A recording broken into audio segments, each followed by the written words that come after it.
Bismillahirrahmanirrahim. Assalamualaikum warahmatullahi wabarakatuh. Alhamdulillah. Nahmaduhu wa nasta'inuhu wa nastaghfiruh. Wa na'udzu billahi min syururi anfusina wa min sayyiati a'malina. May yahdihillahu fala mudilla lah wa may yudlil fala hadiyalah. Ashhadu an la ilaha illallah wahdahu la syarika lah wa ashhadu anna Muhammadan abduhu wa rasuluh sallallahu alaihi wa ala alihi wa sahbihi wa sallama taslima. Amma ba'd. Kita bersyukur kepada Allah Subhanahu wa taala bahwasanya pada kesempatan sore hari ini kita kembali akan membahas kitab Riyadhus Shalihin min kalami Sayyidil Mursalin sallallahu alaihi wasallam, masih dalam pembahasan bab mengenai memikirkan ciptaan-ciptaan Allah Subhanahu wa taala. Bab at-tafkir fi 'azimi makhluqatillahi ta'ala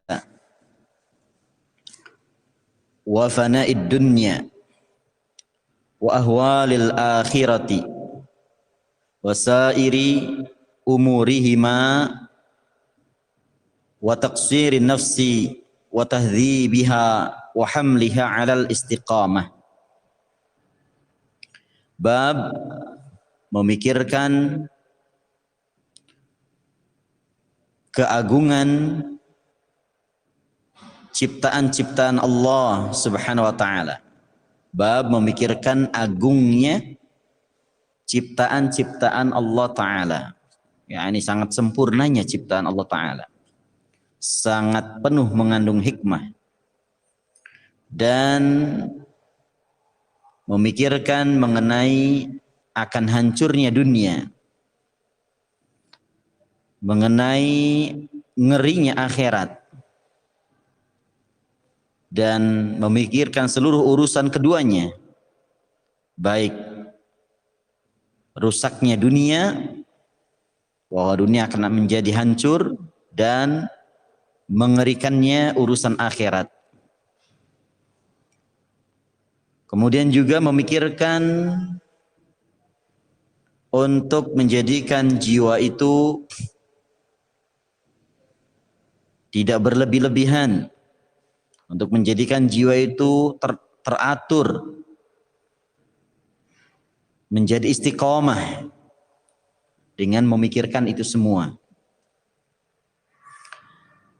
Sudah beberapa ayat yang kita bahas pada bab ini, banyak sekali anjuran-anjuran dari Allah Ta'ala dalam ayat-ayatnya yang mulia untuk kita berfikir, untuk kita mengaktifkan alat pikir kita,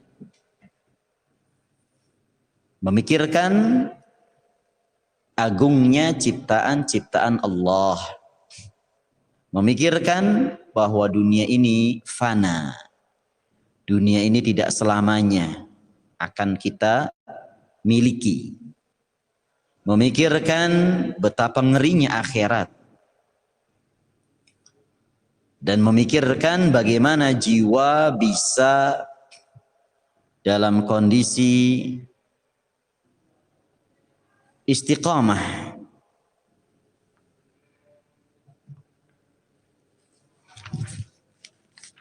Kemudian kita masuk ke ayat berikutnya yang dibawakan oleh Al-Imam An-Nawawi rahimahullah, yaitu ayat-ayat yang terdapat di dalam surat Al-Ghashiyah.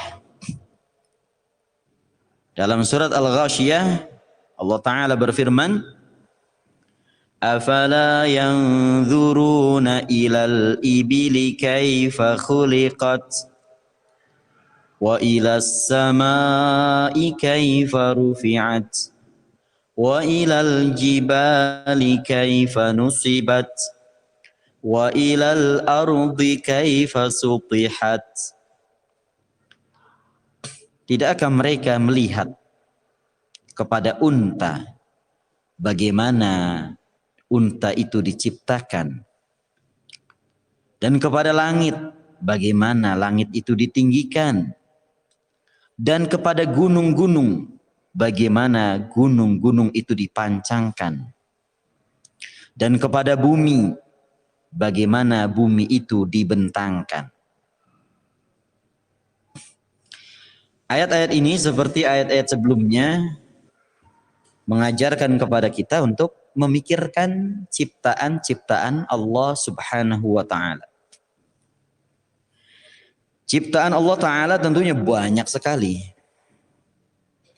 Yang disebutkan di dalam Al-Qur'an adalah hal-hal yang sangat istimewa.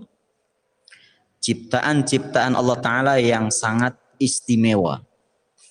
Karena Al-Qur'an itu sifatnya mujaz.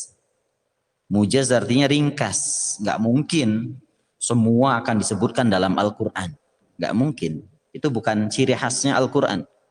Kalau Al-Quran ciri khasnya ringkas, singkat, padat, dan jelas. Kalau bahasanya panjang lebar, sampai ada pengertian secara bahasa, secara istilah, ini nggak mungkin dalam Al-Quran. Nah, begitu pula apa-apa yang disebutkan oleh Allah dari ciptaan-ciptaannya, ini pun nggak semuanya disebutkan. Ciptaan Allah Ta'ala banyak. Pohon saja sudah berapa jenis pohon yang kita tahu. Hewan, berapa jenis hewan yang kita lihat. Nah, yang disebutkan dalam Al-Quran adalah hewan-hewan yang istimewa. Makhluk-makhluk yang istimewa. Di antaranya apa yang Allah Ta'ala sebutkan di dalam surat Al-Ghasyiyah ini. Yang pertama, unta. Allah Ta'ala menyuruh kita untuk berpikir, untuk melihat, memperhatikan. Afala yanzurun. Tidakkah mereka melihat ilal ibil, kepada unta. Kaifa khuliqat, bagaimana dia diciptakan, bagaimana bentuknya, bagaimana kehebatannya. Coba kita perhatikan unta.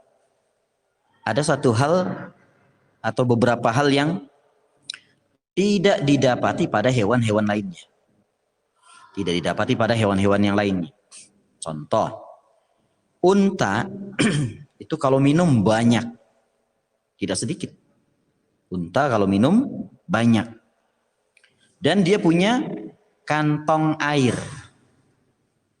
Masya Allah. Unta punya kantong air dalam tubuhnya.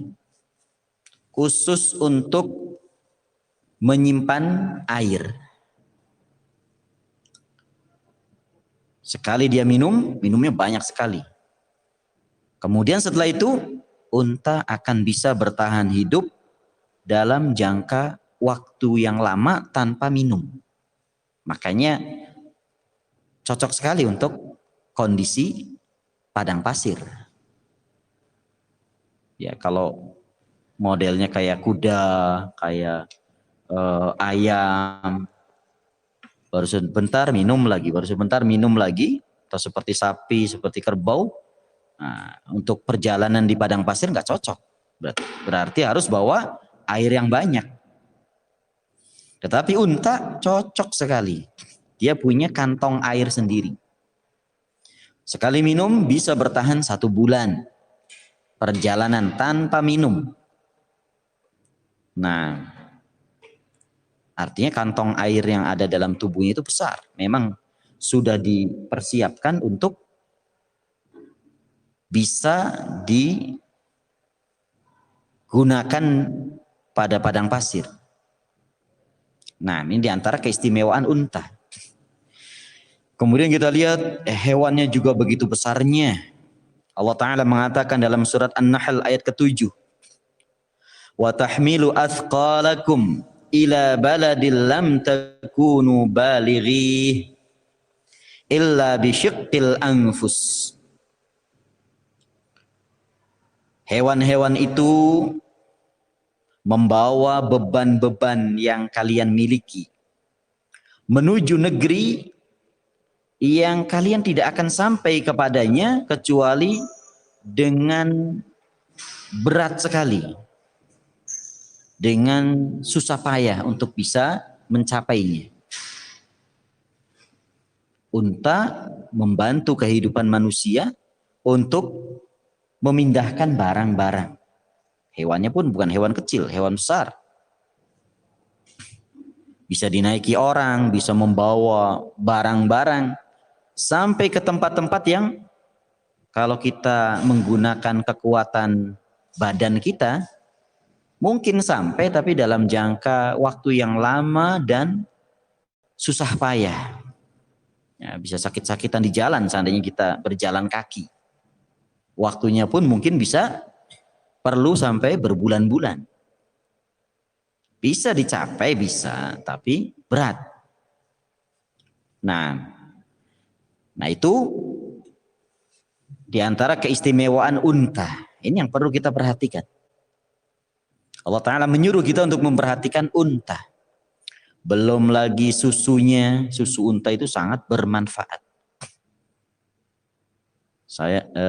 Ana pernah mendengar dari salah satu syekh di Yaman. Beliau menceritakan tentang Khadhafi. Khadhafi di antara tipsnya itu selalu minum susu unta. Khadhafi itu kan orang yang sangat kuat gitu. Sudah berlalu kekuasaannya dan orangnya pun sudah meninggal. Dia menguasai Libya dalam keadaan masih muda. Ya, mengkudeta pemerintahnya dan akhirnya bisa menguasai Libya. Pangkatnya pun masih kolonel. Dan orangnya kuat. Dulunya itu orang Badui, orang padang pasir. Ini Qaddafi, Muammar Qaddafi yang terkenal itu.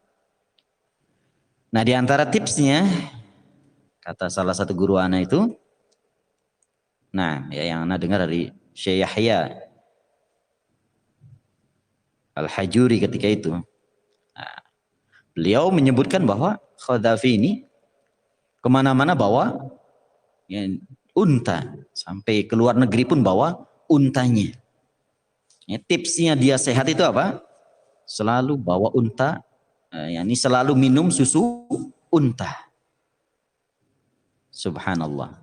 Dan ini juga tips sehatnya orang-orang Badui.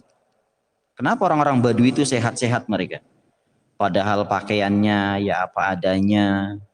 Dari sisi kesehatan pun ya jauh dari tim medis. Tidurnya pun gak seperti kita di rumah tembok lagi. Mereka tidurnya di kemah-kemah. Orang-orang Badui. Nah, orang-orang yang hidupnya itu di padang pasir. Ya, jauh dari kehidupan pemukiman. Tapi mereka sehat-sehat. Badannya besar-besar. Kuat. Apa tipsnya? Di antaranya adalah susu unta. Mereka biasa minum susu unta. Dan ini yang pernah terjadi di kisah Al-Uraniyin. Ya, Al-Uraniyin. Ya, ini di zaman Nabi SAW ada kisah. Ada beberapa orang masuk ke dalam Islam. Kemudian mereka tinggal di Madinah. Ternyata di Madinah tidak cocok dengan hawa Madinah. Madinah itu berat hawanya. Kalau nggak cocok bisa sakit orangnya.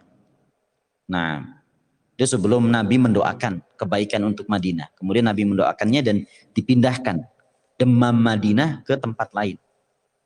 Nah, sebelum itu orang pada sakit-sakitan kalau tinggal di Madinah. Di sana ada satu wabah yang biasanya bisa menyerang orang yang baru datang ke situ. Nah, orang-orang Uraniyin ini ketika masuk Islam tinggal di Madinah sakit. Lalu Nabi SAW menyuruh mereka untuk datang ke tempat penyimpanan unta, ke kandang unta sodakoh. Di sana ada penjaganya. Apa yang disuruh oleh Nabi SAW kepada mereka? Disuruh untuk minta susunya. Ini kandang unta sodakoh, pekerja yang dipekerjakan oleh Nabi SAW. Seorang sahabat yang memang Nabi mempekerjakannya untuk menjaga unta-unta sodakoh. Unta-untanya kaum muslimin, dari sodakohnya kaum muslimin, dan yang lainnya tentunya. Nah, ini untuk kepentingan kaum muslimin. Nah, kemudian disuruh oleh Rasulullah untuk minum susunya dan juga disuruh minum kencing unta. Akhirnya mereka datang ke sana dan melakukan apa yang disuruh oleh Rasulullah SAW dan sembuh. Nah, disebutkan bahwa di antara faedahnya seseorang itu mungkin bisa akan sembuh dari penyakitnya ketika dikembalikan kepada kebiasaan badan dia, kebiasaan tubuh dia. Ini nggak mesti harus obat-obatan tertentu. Ini latar belakangnya orang-orang Arab. Orang-orang Arab itu biasa minum susu unta. Maka untuk sembuh bagaimana caranya? Suruh minum susu unta. Karena itulah kebiasaan dia dari kecilnya. Juga diantara obat lainnya dari unta ya ini kencingnya. Ketika diminum sembuh mereka. Nah ini kadang kita ya biasa tinggal di daerah panas. Kemudian pindah ke Bandung dingin. Di Bandung sakit-sakitan terus. Bisa jadi salah satu penyembuhannya itu ya ini pindah ke tempat yang panas. Memang nggak cocok di daerah dingin misalkan ya. Balik ke daerah panas karena itulah daerahnya dia semenjak kecilnya dan juga keluarga besarnya memang orang-orang daerah panas. Balik ke tempat panas ya sembuh dari sakitnya. Nggak sakit-sakitan lagi. Nah ini diantara bentuk-bentuk cara pengobatan. Dikembalikan badan itu kepada kebiasaannya. Nah, sebaliknya orang Bandung misalkan biasa dingin, tinggal di tempat panas. Wah, gak cocok aja pokoknya. Keringetan lah, inilah, itulah, akhirnya sakit-sakitan. Nah, kalau seperti ini, ya diantara bentuk penyembuhannya, kembalikan ke daerahnya. Nah, ya ini misalkan berusaha berobat, ke dokter lah, ke ini, ke itu, nggak sembuh. Nah, coba juga diantaranya ini. Kembalikan ke basic dia, ke latar belakang kehidupan dia yang sebelumnya. Nah, Rasulullah SAW menyuruh orang ini, orang-orang Uraniyin ini, minum susu unta dan minum air kencing unta, karena memang itulah kebiasaan mereka di kampung-kampungnya. Nah, ketika mereka pindah ke Madinah, akhirnya sakit-sakitan. Maka cara penyembuhannya pun dikembalikan kepada seperti yang biasa mereka minum sebelumnya. Ditambah faedah yang lainnya bahwa kencing unta itu adalah obat dan juga tidak najis. Ya. Seandainya najis kan mestinya Nabi juga menyuruh agar dibasuh mulut-mulutnya setelah minum. Dan juga wadah-wadah yang digunakan harus dibasuh seandainya hukumnya najis. Nah, maka hewan yang boleh dimakan dagingnya, halal dimakan dagingnya, kotorannya tidak najis. Di antara dalilnya hadis kisah Uraniyin ini.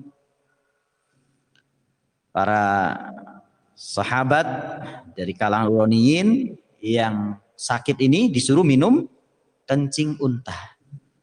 Nah, disuruh minum air kencing unta. Menunjukkan bahwa air kencing unta tidaklah najis. Nah,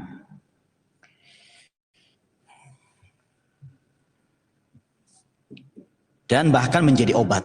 Ini diantara keistimewaan unta. Makanya Allah Ta'ala menyuruh kita untuk memikirkan. Afala yanzuruna ilal ibili kaifa khuliqat.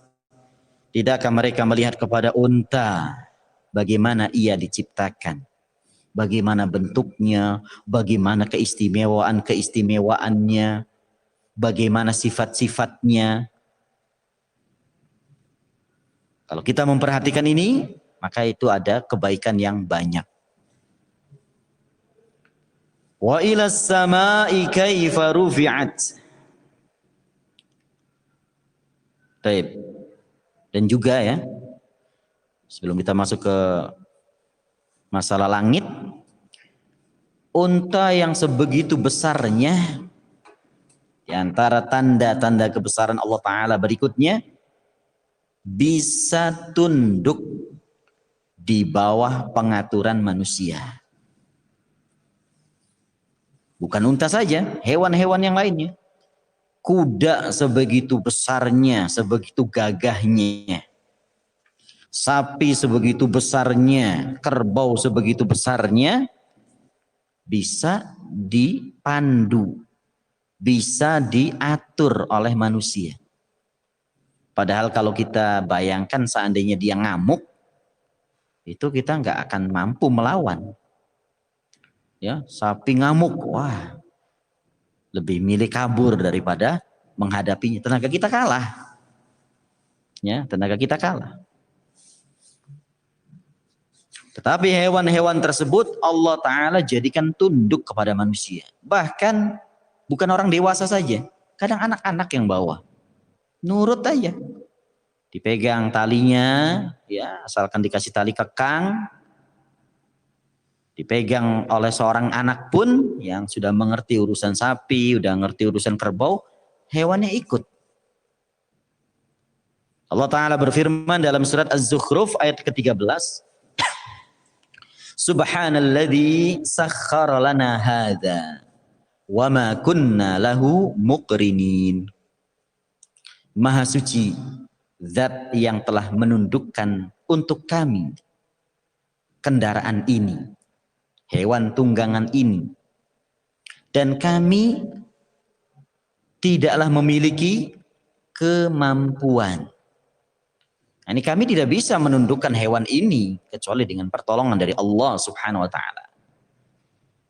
Kami sebenarnya tidak mampu untuk mengalahkan hewan ini. Nah, tetapi Allah Ta'ala yang menundukkannya. Dari sini juga kita bisa melihat bahwa bukan masalah besar dan hebatnya sebuah makhluk. Tapi masalahnya adalah pengaturan Allah Ta'ala. Ya, walaupun sapi sebegitu gedenya, walaupun kerbau sebegitu gedenya, dan unta sebegitu gedenya, karena Allah Ta'ala tundukkan untuk manusia, maka jadi punya sifat tunduk kepada manusia. La haula wa la quwwata illa billah. Tidak ada daya dan tidak ada kekuatan kecuali dengan pertolongan dari Allah. Karena Allah Ta'ala yang menundukkan sapi, kerbau, dan yang lainnya kepada kita, tunduk kepada kita. Sementara hitung-hitungannya, tenaga kita kalah jauh dengan sapi dan kerbau. Tapi mau tunduk kepada kita. Nah, mau tunduk kepada kita. Jadi bukan masalah kekuatan saja, ya. Akhirnya kita jadi takut pada suatu makhluk. Bukan masalah hebatnya saja, akhirnya kita takut. Bisa jadi yang kelihatannya hebat, besar, malah tunduk kepada kita. Dengan izin dari Allah Subhanahu wa Ta'ala. Maka pada intinya kita minta pertolongan kepada Allah. Kita minta bantuan kepada Allah. Nah, misalkan kita lihat sekarang ini, Israel punya kekuatan hebat, senjata lengkap. Bagaimana mungkin kita bisa menang sama Israel? Bagaimana Palestina bisa menang sama Israel? Jangan kita katakan demikian. La haula wala quwata illa billah. Tidak ada daya dan tidak ada kekuatan kecuali dengan pertolongan dari Allah. Jangankan Israel, unta sebegitu gedenya saja mau tunduk kepada manusia. Kalau Allah Ta'ala menundukkannya. Nah, maka musuh-musuh Allah Ta'ala pun kalau Allah Ta'ala menolong kaum muslimin, mereka akan kalah. Mereka akan kalah. Orang-orang musyrikin Mekah dahulunya sampai mengusir Rasulullah Sallallahu Alaihi Wasallam dari Mekah hijrah ke Madinah. Tapi pada akhirnya mereka tunduk kepada kaum muslimin. Mereka berbondong-bondong masuk ke dalam Islam. Maka yang jadi masalah adalah adakah pertolongan dari Allah untuk kita? Nah, itu yang perlu difikirkan. Nah, adakah bantuan dari Allah Ta'ala untuk kita mengalahkan musuh-musuh kita? Itu yang perlu kita fikirkan. Kenapa kita selalu kalah? Kenapa kita selalu tertindas? Berarti pertolongan Allah belum muncul, belum datang. Pertolongan Allah Ta'ala belum datang karena kita jauh dari Allah Subhanahu wa Ta'ala. Karena kita belum mendekatkan diri kepada Allah Ta'ala dengan sebenar-benarnya. Atau bisa jadi memang cobaan dari Allah Subhanahu wa Ta'ala. Nah, ini diantara faedah kita memikirkan semacam unta ini. Nah, unta yang sebegitu besarnya, sebegitu kuatnya bisa tunduk kepada seorang anak, bisa tunduk kepada seorang manusia dengan ketentuan dari Allah Ta'ala bahwa hewan-hewan tersebut adalah hewan-hewan yang memang sifatnya tunduk kepada manusia. Nah, dan ini juga bisa kita lihat pada makhluk-makhluk yang lainnya ya, yang mirip-mirip seperti ini. Ini hewan. Misalkan orang tua dengan anaknya sudah dewasa, pemuda, gagah, gede. Orang tuanya sudah tua renta. Tapi namanya anak ngalah sama orang tua. Nah, coba kalau hitung-hitungan tenaga doang, ya bapaknya kalah lah sama anak. Tapi bapak kadang berani marahi anaknya. Anaknya pun diem. Kenapa? Nah, ini bapak saya, takut sama bapak. Nah, maka Allah Ta'ala itu kadang menundukkan sebagian makhluknya kepada makhluk yang lainnya. Bukan semata-mata masalah kekuatan dan besarnya saja. Walaupun besar, walaupun kuat, namanya anak pada orang tua, ya nggak berani. Nah, dari situ akhirnya orang tua bisa membimbing anaknya, bisa mengarahkan anaknya. Nah ini semua adalah dengan nikmat dari Allah Subhanahu wa Ta'ala. Dari sini pula kita mengetahui bahwa ukurannya bukan masalah besar kuat saja. Ukurannya adalah Allah Ta'ala membantu kita untuk menghadapi dia atau tidak. Nah, maka seharusnya kalau ada anak nakal, ada anak didik yang nakal, di antara obatnya juga kita harus mendoakannya. Nah, kita kembalikan urusannya kepada Allah. Kalau Allah sudah menundukkan si anak ini kepada kita, mau ngikut nasihat-nasihat kita, akan tunduk, akan ngikut. Nah, di samping kita menempuh cara-cara yang lain. Ya, mungkin ada hal-hal yang belum dipenuhi oleh kita, yang sifatnya wajar. Mungkin dia minta ini, minta itu, yang harusnya nggak masalah kita penuhi. Nah, ini perlu difikirkan juga. Tapi kita minta kepada Allah. Karena Allah kalau sudah menundukkan sesuatu, akan tunduk kepada kita. Nah, kemudian berikutnya, wa ilas samai kaifa rufi'at. Tidakkah mereka melihat kepada langit, bagaimana langit itu diangkat? Langit itu begitu besarnya. Ya, langit meliputi bumi. Dimanapun kita berada, kita lihat ke atas ada langit. Berarti langit lebih besar daripada bumi. Nah, kita posisinya di sini. di Ma'had Al-Islam ini. Kita melihat ke atas langit, ke ujung timur langit, ke ujung barat langit, ke ujung selatan langit, semuanya langit. Artinya langit lebih besar daripada bumi. Tetapi langit kondisinya terangkat di atas kita. Ya, coba perhatikan batu saja yang ukurannya kecil, kita lempar ke atas, jatuh lagi ke bawah. Gak sanggup dia untuk bertahan di atas. Lebih ringan dari itu, seperti kapas. Kita lepas ke atas, akhirnya jatuh juga ke bawah. Ini langit yang begitu besarnya, tapi bisa bertahan di atas. Tidak jatuh ke bumi. Ini sesuatu yang istimewa, sesuatu yang sangat menakjubkan. Nah, Allah Ta'ala berfirman dalam surat Al-Anbiya ayat ke-32.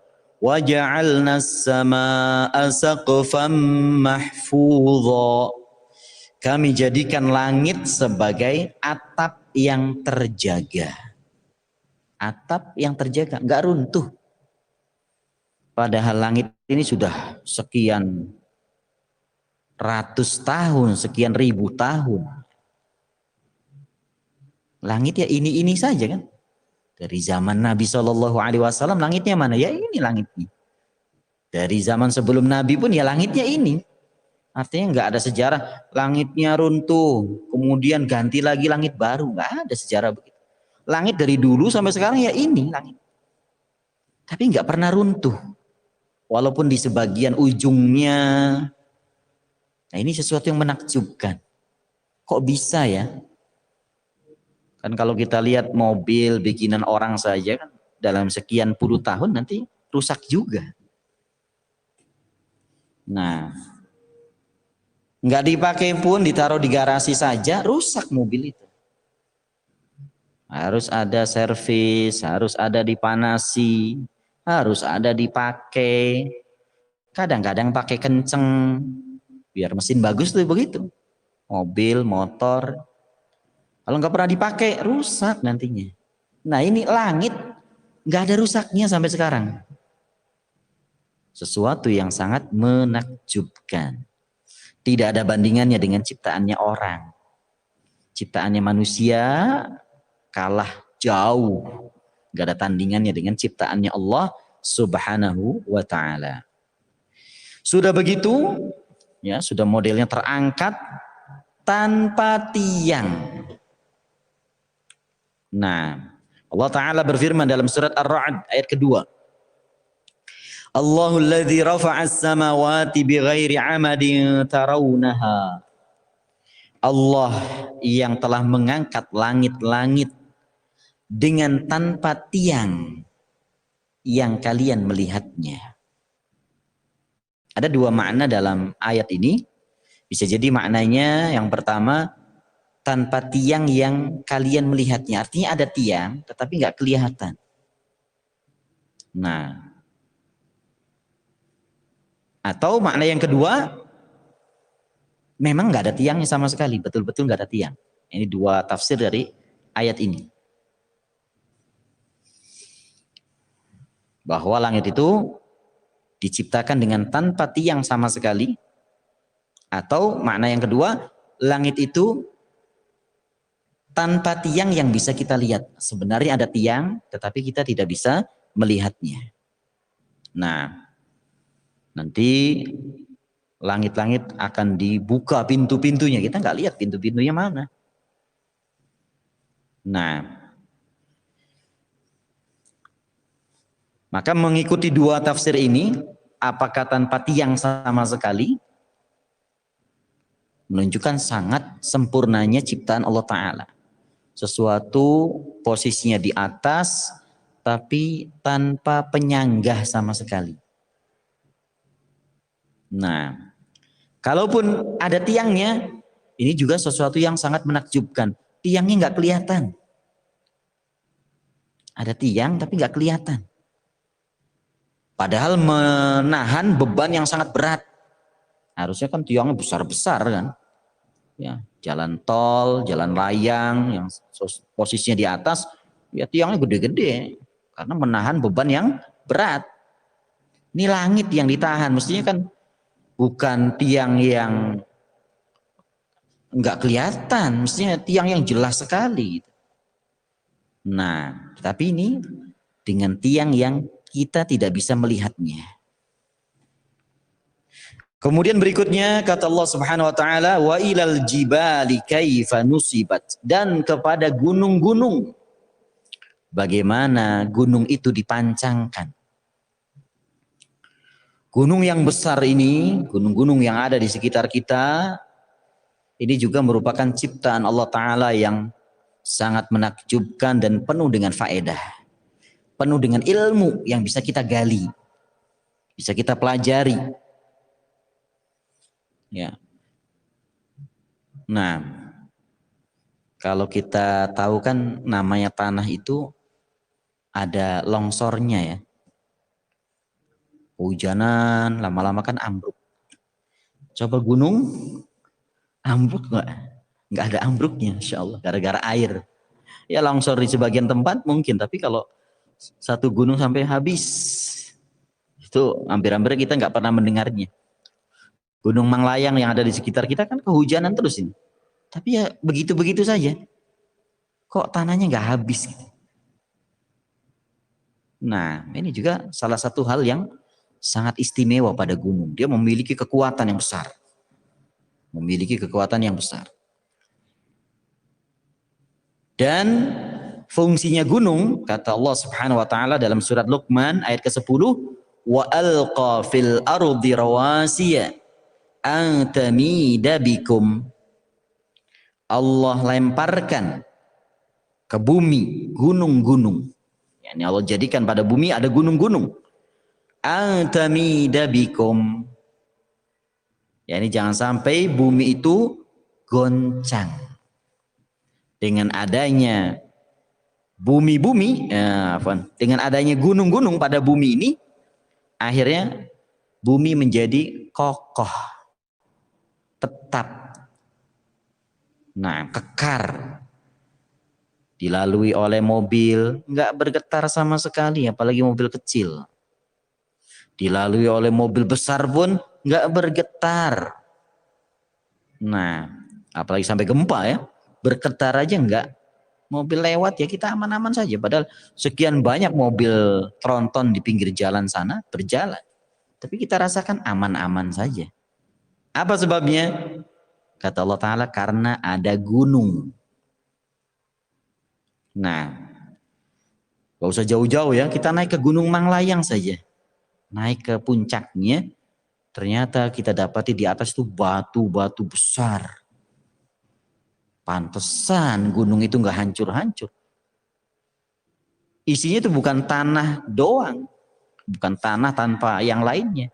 Isinya bebatuan gede-gede lagi. Nah, justru manusia yang meniru ciptaan Allah Ta'ala. Bikin jalan layang ya, tiangnya gede-gede. Bikin jalan untuk kereta ya, satu rel ya tiangnya gede-gede. Nah, kita saksikan di Gunung Manglayang saja. Kalau kita naik ke puncaknya, itu batu besar-besar, sebesar-besar rumah itu. Ya pantesan gunungnya jadi kokoh. Nah, maka kata Allah Ta'ala gunung itu sebagai pancang bagi bumi. Isinya bebatuan. Nah, ibaratnya kalau rumah yang kita bikin atau bangunan yang kita bikin itu pondasinya itu. Itu betonannya. Nah, cuma ciptaan Allah Ta'ala indah. Enggak modelnya betonan, bunder gitu ya. Seperti dicetak, enggak. Bentuknya batu-batu besar. Nah, posisinya ada di atas gunung. Ya pantesan gunungnya jadi kokoh sekali. Nah, dengan kokohnya gunung ini, akibatnya bumi di sekitarnya pun menjadi kokoh. Nggak bergerak, nggak bergetar. Baik.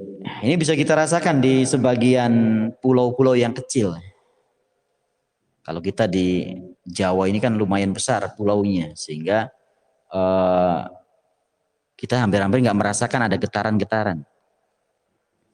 Kalau ana waktu di Ambon ya, di Pulau Ambon, pulaunya kan kecil, seukuran kota gitulah. Namanya gempa itu sering sekali. Lagi-lagi seperti bergetar, ya jam 1 malam, kayak gempa-gempa kecil. Akhirnya jadi seperti biasa, ada getaran-getaran kayak gitu biasa. Nah, kenapa? Pulaunya kecil, sekelilingnya lautan. Alhamdulillah kita ini tinggalnya di Jawa. Atau sebagian Sumatera, sebagian Kalimantan, pulau-pulau besar. Sehingga kita nggak merasakan yang seperti itu. Nah, maka yang menjadikan tanah ini kokoh adalah gunung-gunung. Maka pelajarilah gunung-gunung. Perhatikan. Nanti kita akan mendapatkan faedah. Mendapatkan ilmu yang banyak. Kemudian kata Allah Ta'ala berikutnya, wa ilal ardi kaifa sutihat, dan kepada bumi bagaimana bumi itu dibentangkan. Kita lihat bumi itu terpapar rata ya. Kita lihat rata kondisinya itu. Bisa kita jalani, kita bisa lari di atasnya, berjalan di atasnya.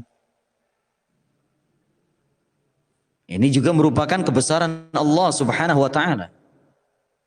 Kalau buminya miring posisinya ya, terus naik ke atas terus, kira-kira kehidupan kita bagaimana coba? Yang tinggalnya bagian atas karena posisi buminya miring, ya. Yang posisi di atas selalu turun terus, yang posisi di bawah selalu naik terus. Tapi ini enggak, posisinya rata. Ya naik juga naik di daerah sekitaran gunung. Ada yang disebut dengan dataran rendah, ada yang disebut dengan dataran tinggi. Kayak kita di Bandung dan sekitarnya ini di daerah tinggi tapi datar. Maka disebut dataran tinggi. Nah ini kekuasaan Allah Subhanahu wa taala. Dijadikan bumi itu datar, rata, sehingga bisa dilalui oleh manusia. Bukan dijadikan bumi bentuknya seperti baskom misalkan, hujan penuh dengan air. Enggak, rata. Air akan mengalir ke yang lebih bawah darinya, sehingga bisa ditempati. Ada pertanyaan terkait bumi ini, apakah ayat ini menunjukkan bumi itu datar? Ataukah bumi itu bulat? Ayatnya mengatakan wa ilal ardi kaifa sutihat, kepada bumi bagaimana diratakan, dibentangkan. Jawaban Syekh Muhammad bin Shalih Al-Utsaimin rahimahullah, atau penjelasan beliau. Nah, beliau menyampaikannya dalam bentuk penjelasan, bukan tanya jawab, bahwa bumi ini datar. Kita lihat datar dalam keadaan rata karena sangat besarnya. Padahal dia itu bentuknya bulat. Ya, jadi bumi ini bulat, tetapi karena sangat besarnya jadi kelihatan rata. Kelihatan datar. Maka ayat wa ilal ardi kaifa sutihat, kepada bumi bagaimana dibentangkan, didatarkan, maksudnya bukan berarti buminya itu datar saja. Tetap bumi itu bulat, tetapi karena sangat besarnya sehingga terlihat mendatar. Kata beliau, seandainya ada orang, kata Syekh Muhammad bin Shalih Al-Utsaimin rahimahullah, beliau menjelaskan, seandainya ada orang naik pesawat, nah, kita semakin tinggi, semakin melihat permukaan bumi lebih luas. Menunjukkan bumi itu bulat. Semakin naik ke atas, permukaan yang kita lihat semakin lebar. Dan terlihat seperti piring ya. Kita lihatnya itu menunjukkan bumi ini bulat. Kalau kita naik ke atas bukit misalkan, nah, kemudian kita lihat di lautan, ya, melihat ke pantai, atau di pantai saja kita lihat, itu ujung-ujung pantainya itu nggak kelihatan rata gitu saja. tapi mencekung gitu. Ini menunjukkan bahwa bumi itu memang bulat. Bulat tetapi terlihat datar. Jadi tidak saling bertentangan. Kok Allah Ta'ala mengatakan wa ilal ardi kaifa sutihat, berarti bumi datar. Iya, datar yang kita lihat. Tapi sebenarnya bulat. Di antara ayat yang menunjukkan hal tersebut, firman Allah Ta'ala dalam surat Al-Insyiqaq ayat 1 sampai 4. Dalam hal ini ayat yang ketiganya. Wa idzal ardu muddat, ketika bumi dibentangkan. Nah, di hari akhirat kelak, ya, setelah kehidupan manusia di bumi ini, di kehidupan dunia ini, bumi akan diratakan. Diambil faedah dari ayat tersebut, kata Syekh Muhammad bin Shalih Al-Utsaimin rahimahullah, berarti sekarang ini belum datar buminya. Nanti didatarkan pada hari kiamat kelak. Kalau sekarang belum datar, bulat bumi ini. Nah, hanya saja karena sangat besarnya sehingga terlihat rata. Ini bisa kita saksikan pada sesuatu yang bundar, semakin besar maka ada permukaan yang terlihat rata. Contoh, roda. Ya kalau rodanya sepeda anak-anak, ya cekung sekali kan, melengkung sekali, betul-betul bulat, bundar gitu. Betul-betul lingkaran. Tapi kalau rodanya bis, wah itu kelihatan ada sesuatu yang rata sedikit-sedikit. Tambah gede lagi, mobil-mobil yang angkut batu bara itu di hutan-hutan tambang batu bara itu besar-besar. Bannya saja mungkin segede mobil bisnya.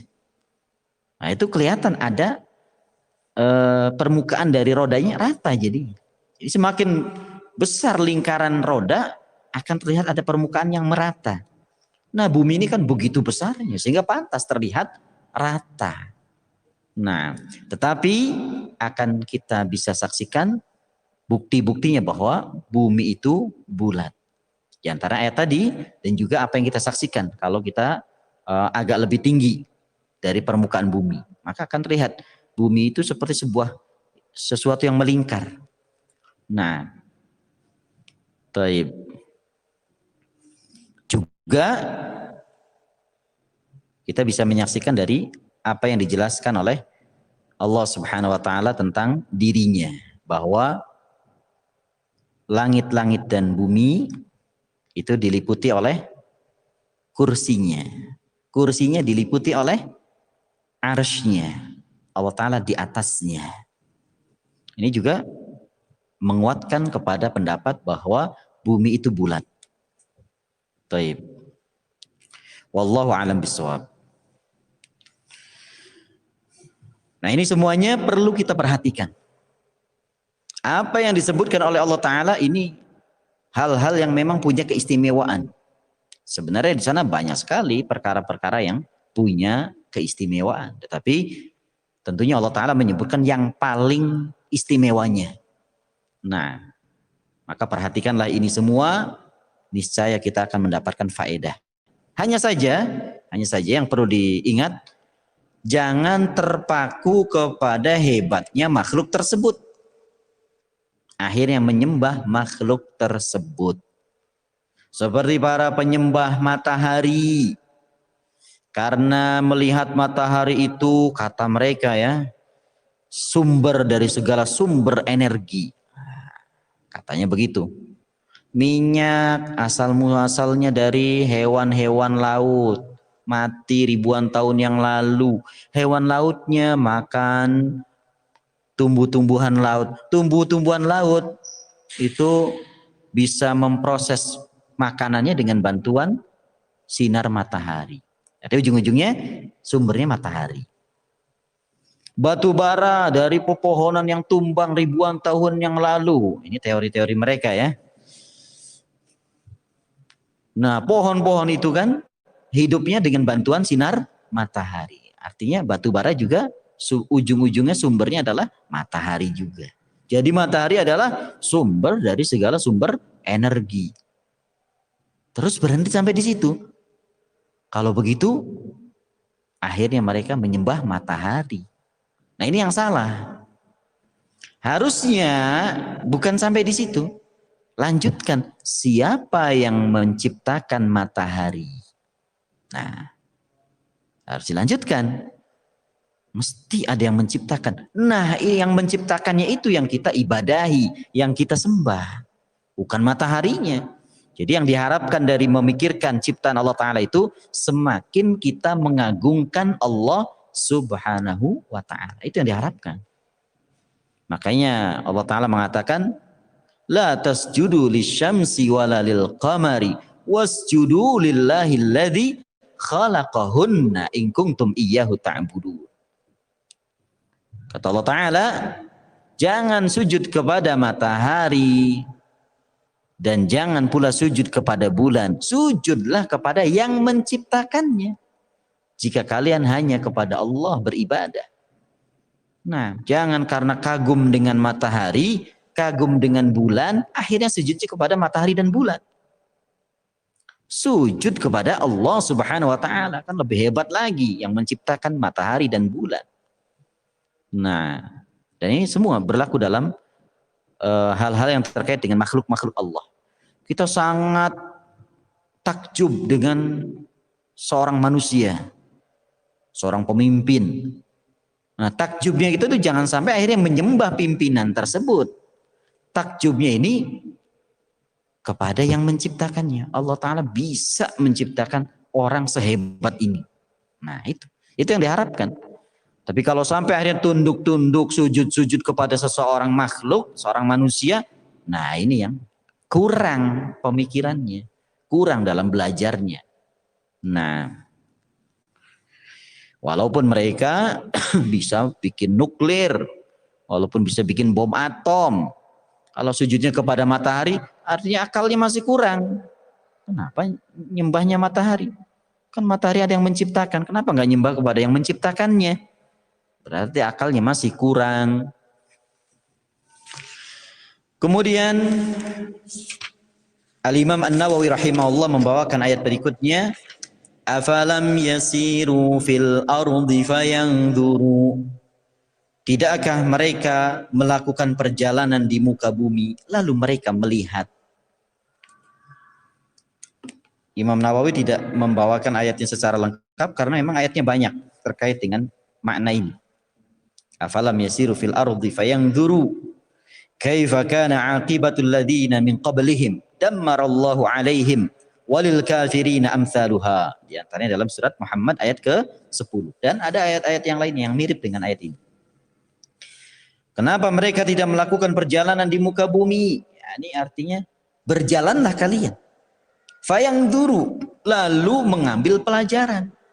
Jalan-jalan, silahkan ambil pelajaran dari jalan-jalanmu itu, dari ya travelingnya itu, dari touringnya itu, ambil pelajaran. Melakukan perjalanan terbagi menjadi dua. Ini perintah dari Allah ya, disuruh kita untuk melakukan perjalanan. Jangan di rumah aja, yang nggak dapat ilmu apa-apa. Jalan ke sana kemari, akhirnya kita dapat pelajaran yang berharga. Ada dua makna dari melakukan perjalanan. Yang jelas ini perintah dari Allah Subhanahu wa Ta'ala. Siru, lakukanlah perjalanan untuk mengambil pelajaran. Yang pertama, mengadakan perjalanan dengan kaki-kaki kita, dengan kendaraan-kendaraan kita. Ini artinya melakukan perjalanan secara nyata, secara fisik. Nah, yang kedua, bisa juga melakukan perjalanan dengan hati. Orangnya nggak kemana-mana, tetapi memperhatikan, memikirkan apa-apa yang telah dinukilkan dari kabar-kabar yang ada. Belajar dari buku, belajar dari Al-Quran, belajar dari kisah-kisahnya orang yang terdahulu. Nah, yang paling baiknya, yang paling bermanfaatnya tentunya adalah Al-Quran. Allah Ta'ala mengatakan dalam surat Yusuf ayat 111, laqad kana fi qasasihim ibratul liulil albab. Sungguh pada kisah-kisah mereka terdapat pelajaran bagi orang-orang yang berakal. Kitanya nggak berjalan kemana-mana, tapi kita mempelajari Al-Quran. Akhirnya kita tahu Nabi Yusuf, kita dengar kisahnya Nabi Yusuf di Mesir, kisahnya Nabi Yakub, bagaimana Nabi Musa lari dari Mesir menuju Madian. Ini juga termasuk melakukan perjalanan. Taib. Maka diperintahkan kita melakukan perjalanan dalam rangka mengambil pelajaran, bisa secara fisik, bisa juga secara mempelajari dengan hati kita dan pemikiran kita. Itu sudah termasuk ya. Jangan di rumah saja, nggak ada pekerjaan apa-apa, main, main dan main. Ya nggak dapat ilmu apa-apa. Belajar, belajar dan belajar. Akhirnya dapat pelajaran. Dan kalaupun harus berwisata, harus sampai ke laut, ke gunung, tujuannya apa? Mengambil pelajaran. Merasakan betapa agungnya ciptaan Allah Ta'ala. Ini yang diharapkan. Bukan jalan-jalan sekedar jalan-jalan saja. Senang-senang begitu saja. Tapi ambil pelajaran. Nah, dalam bab ini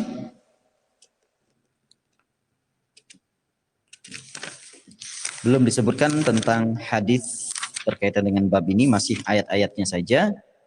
Tapi sebenarnya beliau menyebutkan sebuah hadis yang sudah lewat penyebutannya. Insya Allah akan kita sebutkan pada kesempatan yang akan datang, yaitu hadis Al-Qayyis Mandana Nafsah. Tapi ini sudah lewat penyebutannya di waktu yang lewat.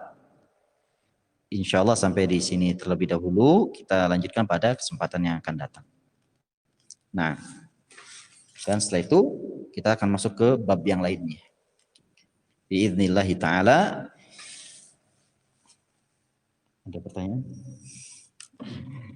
Baik. Barakallahu fikum. Lebih dan kurangnya mohon maaf. Apabila ada kesalahan, kekeliruan dan kekurangan, tentunya dari anak pribadi dan dari syaitan. Adapun kebenaran, kesempurnaan, semata-mata dengan taufik dan hidayah dari Allah Subhanahu wa taala.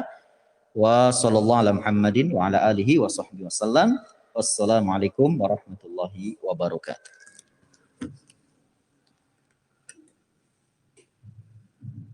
Yang dekat. Yang dekat.